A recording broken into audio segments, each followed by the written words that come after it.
Subscribe कीजिए हमारे YouTube channel को और बेल आइकन को प्रेस कीजिए ताकि हमारी वीडियो का लिंक सबसे पहले आप तक पहुंच सके और ज्योतिष संबंधी सभी जानकारियां आपको मिलती रहे।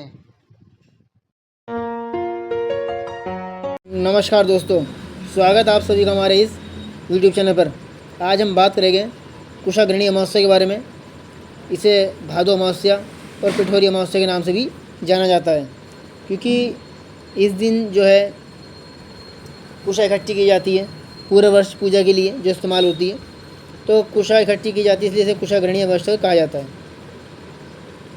क्योंकि धार्मिक कार्यों के लिए जो है उस कुशा को इस्तेमाल किया जाता है। और पिठोरी अमावस्या का नाम है, पिठोरी मतलब चावल का आटा, यानी कि जो चावल का आटा होता है उससे 64 जो योगिनियाँ हैं उसकी जो है पारंपरिक तस्वीर बनाई जाती है। उनकी पूजा करने की परंपरा है, क्योंकि 64 देवी की जो पूजा की जाती है इस दिन, यानी कि माताएं जो है अपने संतान की सुख समृद्धि और दीर्घायु के लिए 64 योगिनी की पूजा करती है।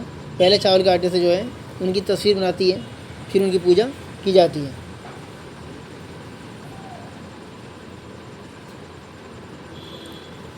अमावस्या महीने में एक बार आती है और हर अमावस्या का अपना महत्व होता है।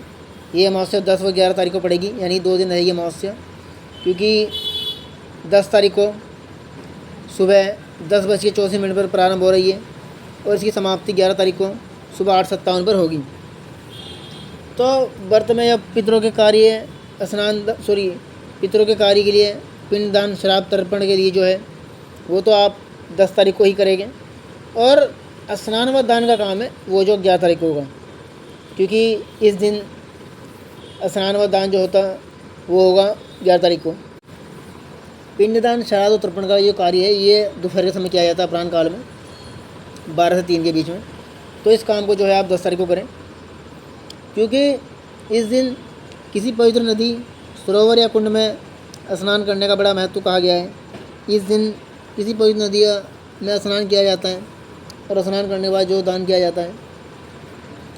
और पितरों से जुड़े हुए अमावस्या आई है, तो यदि आप इस दिन पितरों संबंधी सभी कार्य करते हैं तो आपके पितर आपसे प्रसन्न होते हैं और आपको सुख समृद्धि का आशीर्वाद भी देते हैं। क्योंकि कई बार हमने कुंडलियों में देखा है कि पितृ दोष के कारण व्यक्ति को दिक्कत आती है, जिसके कारण उसकी तरक्की रुक जाती है, कार्यों में लगातार बाधाएं, चिड़चिड़ापन या काम काज में दिक्कत, नौकरी व्यापार में दिक्कतें, शादी ब्याह में दिक्कत। तो इस तरह की कई सारी समस्याएं कुंडली में हमने देखी है।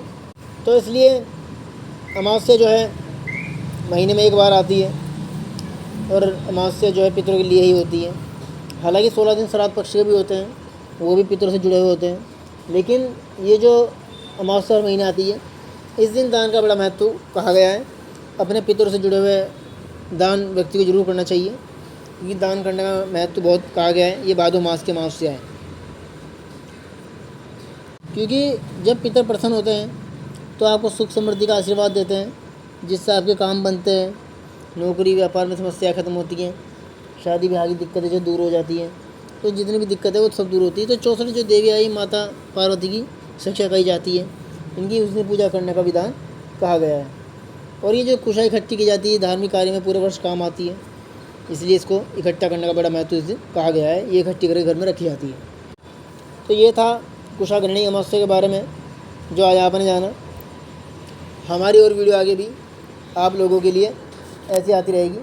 आप हमारी वीडियो को लाइक करें, चैनल को सब्सक्राइब करें और इसको शेयर भी कर दें, ताकि वो लोग इससे जुड़ी जानकारी ले लें। और यदि कोई बात आप हमसे पूछना चाहते हैं तो हमारे दिए हुए मोबाइल नंबर पर आप संपर्क कर सकते हैं। सभी जानकारी आपको विस्तार दी जाएगी। धन्यवाद।